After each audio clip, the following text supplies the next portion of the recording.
화면을 봅니다. 2007년도에 상영된 밀양이라고 하는 영화 포스터입니다. 저는 당시에 이런 영화가 상영되는 줄 몰랐습니다.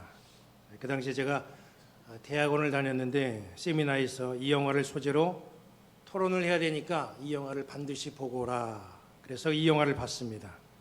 영화의 줄거리는 이렇습니다. 한 젊은 여인이 남편이 죽자 어린 아들을 데리고 경상남도 밀양으로 가서 새 삶을 시작을 합니다. 오직 어린 아들 하나만 의지하면서 살던 그 여인에게 어느 날 청천벽력 같은 사건이 일어납니다.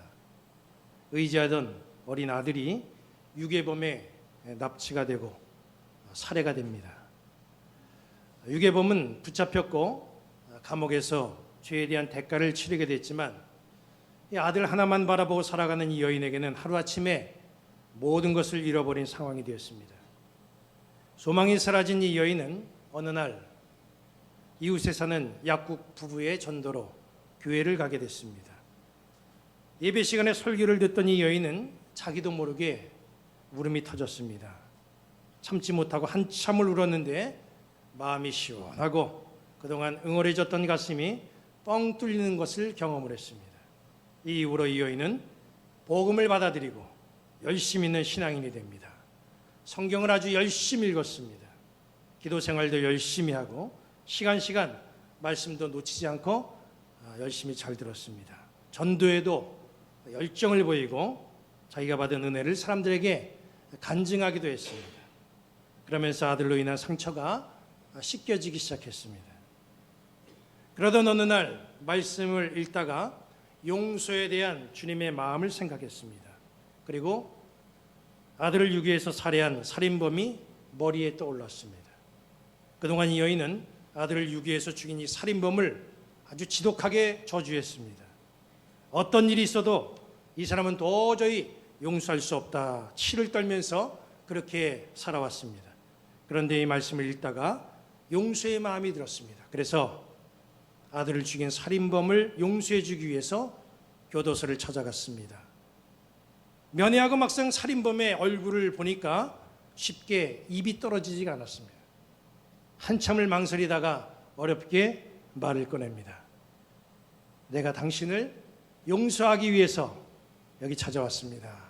어렵게 용서의 말을 꺼내고 살인범의 얼굴을 쳐다보는데 그 살인범은 너무나 당당한 모습으로 웃으면서 이렇게 말합니다.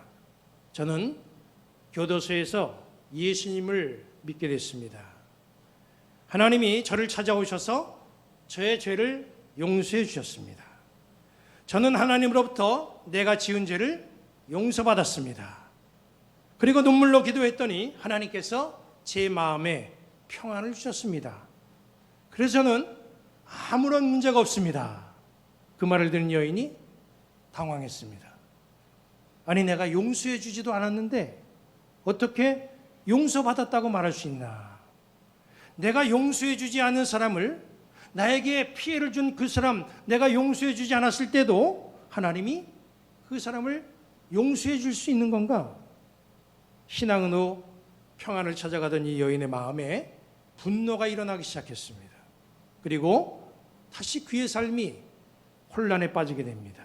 이런 내용이 밀양이라고 하는 영화에 나옵니다. 이 영화는 우리에게 하나의 숙제를 줍니다. 피해자의 이해 없이 하나님에게만 용서를 구하면 되는 것인가? 우리가 사람과의 관계 속에서 상대에게 피해를 입히거나 죄를 짓는다고 할 때에 피해자와는 상관없이 하나님께만 그저 용서를 구하면 우리 모든 문제가 다 해결되는 것인가? 나로 인해서 상처받은 사람은 상태가 지금 굉장히 심각한데 그 사람을 무시하고 하나님에게만 용서를 구한다고 하면 그게 다 되는 건가? 우리가 이런 숙제를 생각해 보지 않을 수가 없습니다. 올해 연초에 우리나라 모여 검사가 자신이 당한 성추행을 언론에 고발해서 사회가 굉장히 떠들썩했습니다. 그 사건은 올해 우리나라 사회에 엄청난 파장을 불러일으켰습니다. 그 여검사가 그 가리고 싶은, 그리고 끙끙 앓으면서 숨겨왔던 그 하기 힘든 말, 그 말을 꺼낸 데에는 그만한 이유가 있었습니다.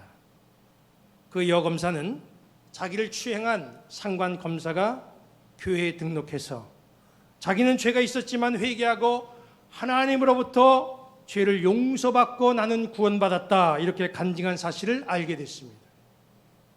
피해자인 자기에게는 찾아와서 한마디, 사과 한마디 하지 않았으면서 용서와 구원을 운운하는 그 모습이 그 여검사의 눈에는 굉장히 가증스럽게 보였고 그 마음에 분노를 일으키게 한 겁니다. 피해자인 자기에게는 한마디 사과하지도 않고 용서 구하지 아니하고 어떻게 용서를 받았다, 그렇게 교회에서 용서를 운운할 수 있냐, 그런 얘기죠. 그래서 언론에 그 사실을 폭로하고 사회에 고발한 것, 우리는 뉴스를 통해서 다 듣고 또 봤습니다. 오늘 우리는 사과와 용서와 은혜에 대한 말씀을 나눕니다. 무엇이, 정말 어떻게 하는 것이 이게 진정한 사과고 용서를 받을 수 있는 것이고 은혜를 누리는 것인가, 우리는 말씀을 통해서 살펴봐야 됩니다. 그리고 사과와 용서가 이루어질 때에 진정으로 우리에게 주시는 하나님의 은혜가 얼마나 엄청난 것인가, 이것을 우리는 말씀을 통해서 살펴보도록 합니다. 본문은 사과와 용서와 은혜에 대해서 해답을 주는 말씀이에요. 본문의 배경이 되는 말씀이 사무엘하 11장 그리고 12장의 말씀입니다. 다윗은 어느 날 저녁에 궁궐 옥상을 거닐다가 목욕하는 여인을 보게 되죠.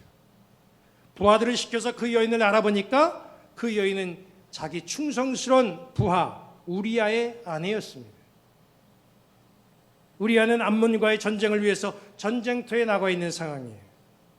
다윗은 그 여인을 궁궐로 데려오게 하고 동침을 합니다.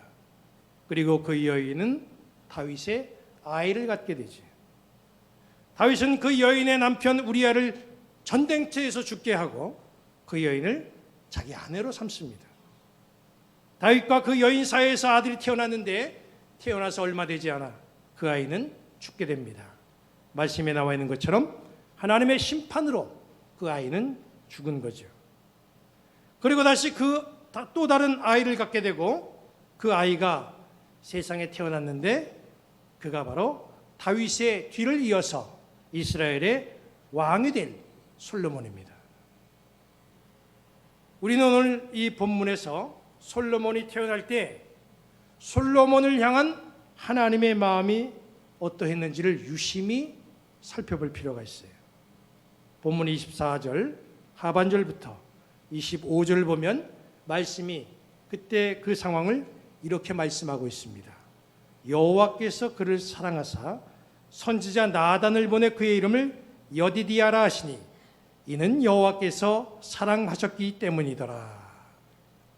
여호와께서 그를 사랑하사, 여호와께서 사랑하셨기 때문이더라. 누구를 말하는 겁니까? 솔로몬을 향해서 말하는 거죠. 솔로몬을 향한 하나님의 사랑이 계속해서 언급이 됩니다. 하나님은 솔로몬이 태어났을 때 솔로몬을 사랑하셨습니다. 여러분 궁금하지 않습니까? 하나님은 다윗과 밧세바의 불륜을 그냥 넘어가지 않았습니다. 그래서 그들 사이에서 태어난 아들의 생명을 거두어 가셨죠. 그것은 바로 하나님의 진노요 심판의 징표입니다. 그런 하나님이 그들 사이에서 솔로몬이 태어났을 때에는 그를 사랑했다, 또 이렇게 말씀하고 있습니다. 죽은 아이도 솔로몬도 다 다윗과 밧세바 사이에서 태어난 아들입니다.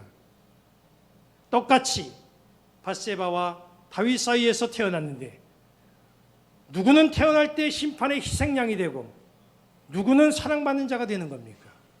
누구는 되고 누구는 왜 안 되는 거죠? 왜 하나님의 방침에 이렇게 일관성이 없는 거죠?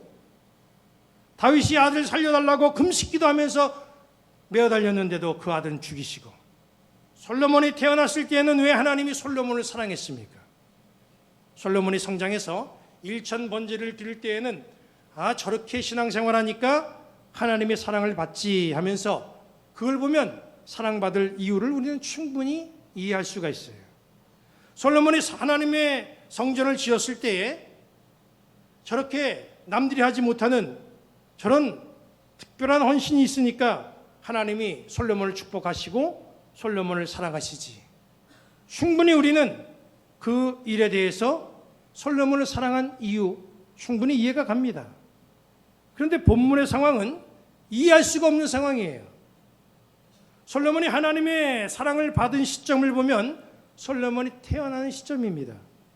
갓 태어난 아이가 하나님으로부터 사랑받을 만한 일을 할 리는 없지요. 그럼 그의 부모가 훌륭합니까? 우리아의 아내였던 밧세바 그리고 다윗, 이 두 사람은 하나님으로부터 벌받은 사람이에요. 그리고 징벌의 내용이 그들 사이에서 태어난 아들이 죽는 겁니다. 그 당시 다윗이나 이 밧세바는 당연히 벌을 받아야 됩니다. 하나님의 사랑을 받을 이유가 전혀 없는 사람이에요. 그런데 왜 누구는 태어날 때에 심판의 희생양이 되어야 되고, 왜 누구는 태어날 때에 심판이 아니라 사랑이냐는 거예요. 그 해답이 여기 본문 24절 상반절에 나와 있습니다. 다윗이 그의 아내 밧세바를 위로하고 그랬습니다. 다윗이 밧세바를 위로했다. 본문은 그렇게 우리에게 증거하고 있어요. 그러면 우리가 생각할 때 도대체 이 위로는 어떤 위로일까? 무엇에 대한 위로일까? 이걸 생각해 봐야죠. 근데 많은 사람들이 이 부분을 오해를 합니다. 성경을 보면 바로 이 이야기, 본문 이야기 앞에 밧세바가 낳은 아이가 죽는 이야기가 나오죠.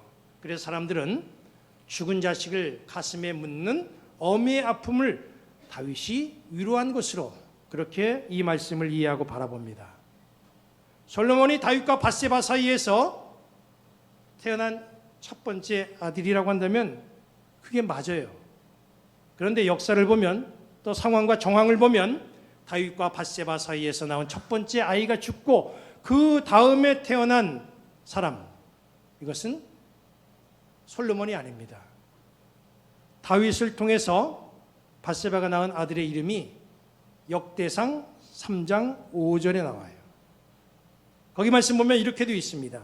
예루살렘에서 그가 낳은 아들들은 이러하니 시므아와 소밥과 나단과 솔로몬 네 사람은 다 암미엘의 딸 밧수아의 소생이요. 여기서 말하는 밧수아는 밧세바를 뜻합니다. 이 말씀을 보면 다윗과 밧세바 사이에서 처음 난 아들이 죽고 그 다음에, 그러니까 실제적인 첫째 아들은 솔로몬이 아니라 시므아입니다. 둘째는 소밥, 셋째는 나단, 그 다음이 솔로몬이 태어났어요. 이 말은 다윗과 밧세바 사이에서 처음 난 아들이 죽고 솔로몬이 태어나기까지 적어도 한 5년의 이상의 시간이 흘렀다는 거죠. 그러니까 다윗이 밧세바를 위로한 것은 금방 죽은 아이 때문이 아니라는 거예요. 그렇다고 한다면 다윗이 밧세바를 위로한 그 위로는 무엇에 대한 위로입니까? 다윗과 밧세바 사건은 다윗, 밧세바, 하나님, 삼각구도입니다. 우리는 이 사건을 읽을 때마다 다윗의 범죄, 거기에 대한 하나님의 진노, 그리고 다윗의 회개, 하나님의 용서, 이것으로 이 이야기를 종료합니다. 그런데 이 사건의 가장 중심에 서 있으나 소외된 사람이 한 사람 있죠. 그가 누굽니까? 바로 밧세바예요. 이 사건을 읽으면서 여러분 밧세바의 입장은 얼마나 생각해 보셨습니까? 어느 날 밧세바에게 사람이 찾아왔어요. 보니까 궁궐에서 온 사람이에요. 왕이 좀 보겠다고 자기들로 궁궐로 오려는 거예요. 밧세바는 영문도 모르고 따라갑니다. 그리고 왕과 동침을 하게 되죠. 그리고 아이를 갖게 됩니다. 그런 시간에 자기의 남편은 집을 떠나서 오래도록 전쟁터에서 생사를 넘나들며 전쟁을 벌이고 있었어요. 남편이 돌아와도 이제 남편 바라볼 면목이 없게 됐습니다. 그런데 전쟁터에서 비보가 날아오죠. 남편 우리아가 전쟁 중에 세상을 떠난 거예요. 그 소식을 들은 밧세바의 심정이 어떻겠습니까? 죄책감, 공포, 불안, 미안함. 밧세바의 마음이 그런 마음 아니었겠어요? 그때 밧세바의 심정을 사무엘하 11장 26절은 이렇게 말씀을 하고 있습니다. 우리아의 아내는 그 남편 우리아가 죽었음을 듣고 그의 남편을 위하여 소리내어 우니라. 소리내어 우는 이 밧세바의 울음 속에는 정말 많은 감정이 함축되어 있고 담겨져 있습니다. 밧세바의 심정이 이 통곡 속에 다 들어가 있는 거예요. 밧세바는 자기의 의지, 자기의 생각과는 전혀 상관없이 다윗의 아내가 되지요. 그리고 다윗과의 불륜을 통해서 아이를 낳습니다. 그리고 그 아이는 또 세상을 떠나게 되죠. 밧세바는 또 한 번의 좌절과 절망에 빠지게 됩니다. 두려움과 폭력, 불안, 무력감, 죄, 슬픔, 이것이 밧세바의 모습이에요. 이 이야기 속에서 밧세바가 어떤 주도적인 행위를 한 게 있습니까? 자기가 원해서 그렇게 한 게 있습니까? 자기의 잘못으로 이렇게 됐습니까? 이 범죄 이야기는 모두가 다 다윗의 일방적인 행동 때문에 일어난 일입니다. 자기의 뜻과 의지와 전혀 상관이 없이 우리가 죄인이 된다라고 생각한다면 이것보다 더 억울하고 한스러운 것이 어디 있겠어요? 밧세바는 자기의 의지하고는 전혀 상관없이 일방적으로 아픔과 고통을 당하고 그렇게 인생을 살아가고 있었던 거예요. 다윗은 나단의 지적을 받고 자기의 범죄를 하나님 앞에 회개했습니다. 하나님도 다윗의 죄를 용서해 주신다고 했어요. 그러나 여기서 끝나면 안 되는 거죠. 하나님으로부터 용서받은 게 전부가 아닙니다. 자기로 인해서 상처를 입은 밧세바를 생각해야 된다는 거죠. 자기의 죄로 인해서 상처를 입은 밧세바를 무시하고 덮어버리면 안 되는 일이에요.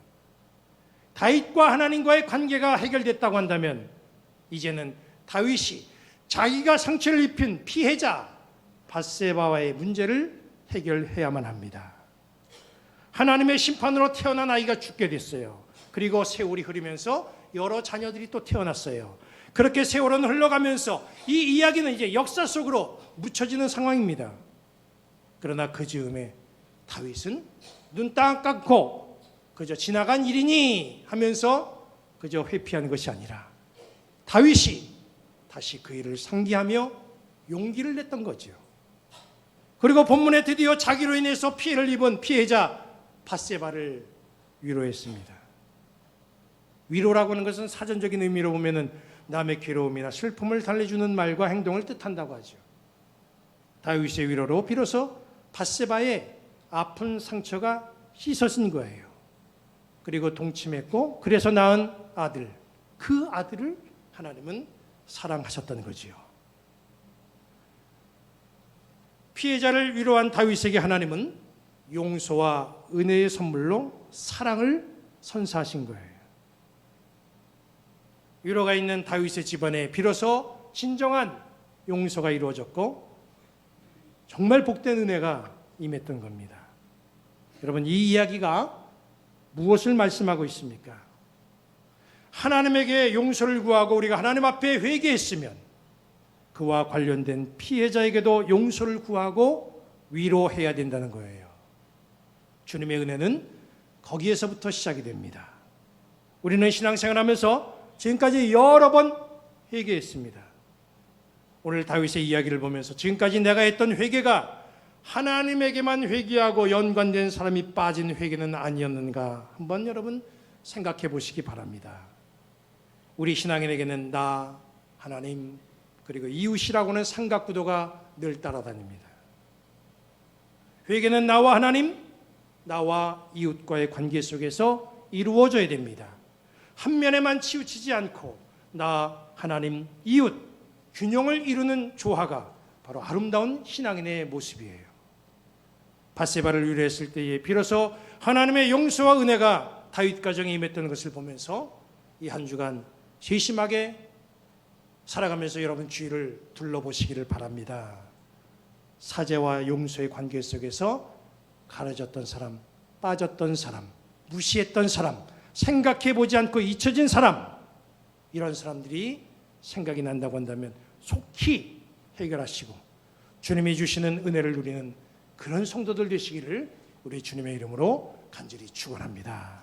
이제 우리 모두 자리에서 일어나시겠습니다. 다음 주는 강림절기가 시작됩니다. 모든 이들의 왕으로 오시는 우리 주님을 사모하면서 기다리는 마음으로 우리 다 함께 이 찬양을 부르시고 축도로 예배를 마칩니다.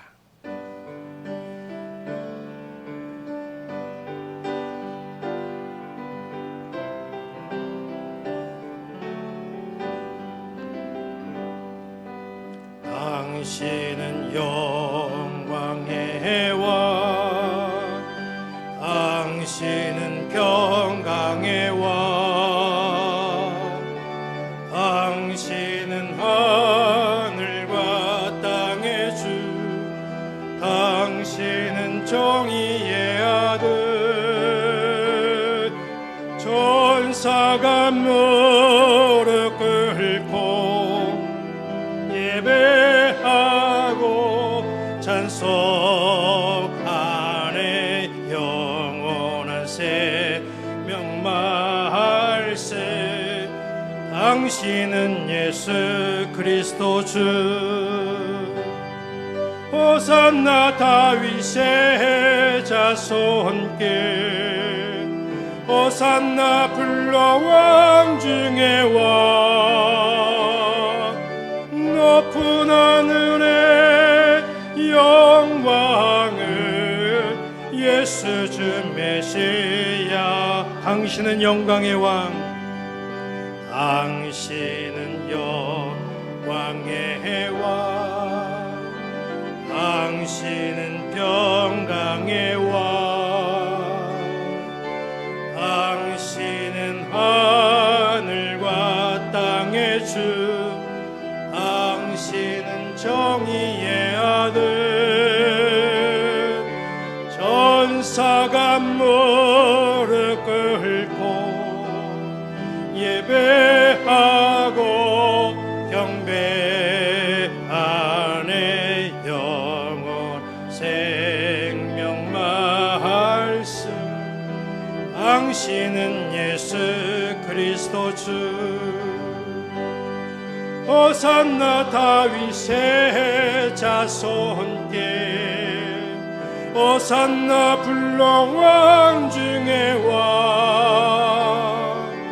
높은 하늘의 영광을 예수 주 메시아를.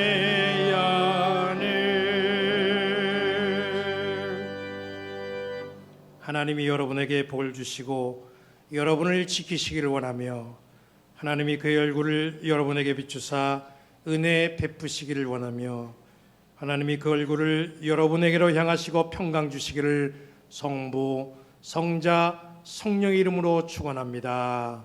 아멘.